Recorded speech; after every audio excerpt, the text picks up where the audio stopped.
अनेकांच्या पोटातील ओठावर येणाऱ्या गुपितांची बिनधास्त मांडणी करणारं बातमीपत्र। सध्या शील, डायघर, दिवा, डोंबिवली येथील गरजेनुसार बांधलेल्या बिल्डिंगमध्ये घेतलेल्या घरांवरती कारवाईचा धडाका सुरू झाला आहे। हे कबूल आहे की त्या बिल्डिंगी अनधिकृत आहेत, पण त्यांना बांधण्यासाठी मदत कोणी केली? बांधणारे बांधून गेले आणि आता मात्र ज्यांनी विकत घेतली, ज्या गोरगरिबांनी आपला सोनं दागिना आपल्या जमिनी गहाण ठेवून आपलं सगळी धनदौलत त्या घरांमध्ये लावली, त्यांना बेघर होण्याची पाळी आली आहे। सरकार कुठलीही भूमिका घ्यायला तयार नाही। सरकारची जबाबदारी आहे। जर कायदा होता कोणालाही बिल्डिंगी बांधू द्यायचा नाही, तर बिल्डिंगी बांधल्या गेल्या कशा? या बिल्डिंगी थांबवण्याची जबाबदारी त्या अधिकाऱ्यांवर होती। ते अधिकारी काय करत होते? मी आत्ता सत्ताधाऱ्यांना आठवण करून देऊ इच्छितो की अशीच डायघरमध्ये लकी कंपाऊंड नावाची इमारत पडली होती आणि त्याच्यानंतर अनेक बिल्डिंगी तोडण्यासाठी महानगरपालिका पुढे सरसावली होती।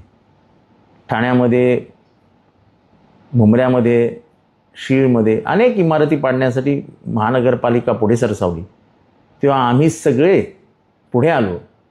सत्तेत असलेल्या लोकांनीही वेगळी भूमिका घेतली आणि एकाही बिल्डिंगीला हात लावू दिला नाही। सत्ता कोणाची असो, पण सर्वसामान्यांना मदत करणं हे सत्ताधारी सरकारचं काम आहे। सरकार मायबाप आहे।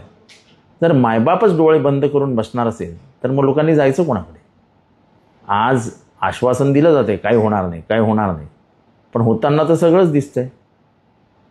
त्यामुळे हे कोणावर दोष किंवा बोटं नाही ठेवायचेत। मला कोणाला दोषी ठरवायचं नाही, पण सरकारने ह्याच्यात भूमिका घ्यायला हवी। आमची मागणी आहे। डोंबिवलीमध्ये 62 बिल्डिंगी आहेत, दिव्यामध्ये बिल्डिंगी आहेत, शीळ, दिवा, डायघर या परिसरामध्ये बिल्डिंगी आहेत।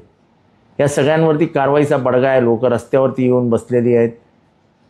तहानलेली, भुकेली जनता रस्त्यावर आलेली आहे। हे काही चांगलं नाही आहे आणि त्यामुळे सरकारने भूमिका घेऊन या बिल्डिंगींना क्लस्टरखाली घ्यावं। 2025ची मर्यादा ठेवावी आणि कमीत कमी आता तरी सरकारचे डोळे उघडावेत। आम्ही विधानसभेत हा प्रश्न मांडून कंटाळलो की अनधिकृत बांधकाम होतं, तर ह्या अनधिकृत बांधकामांना जबाबदार कोण आहे? त्यांच्यावर कधी कारवाई होणार?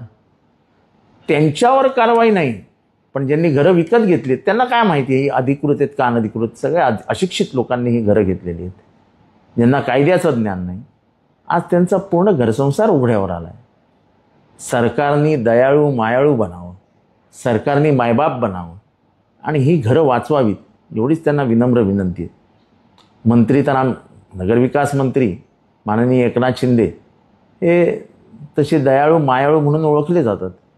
आमची अपेक्षा आहे की जसं तुम्ही शरद पवार साहेबांकडे एकेकाळी आला होतात बिल्डिंगी वाचवण्यासाठी आणि तेव्हा शरद पवार साहेबांनी तुम्हाला तुमच्या भागातल्या आणि तसंच ठाण्यातल्या बिल्डिंगीसाठी शब्द दिलेला, जेव्हा आम्ही सत्तेत होतो, की एकाही बिल्डिंगीला हात लागणार नाही, आम्ही तो शब्द पुरा केला होता। आम्ही कुठल्याही बिल्डिंगींना हात लावू दिला नव्हता। आज आमची पाळी आली, आम्ही तुमच्याकडे आलो। बिल्डिंगी वाचवणं ही तुमची जबाबदारी आहे, सरकारची जबाबदारी। बेधडक, निर्भीड, बिनधास्त मांडणी करणारा खबऱ्या लाईव्ह।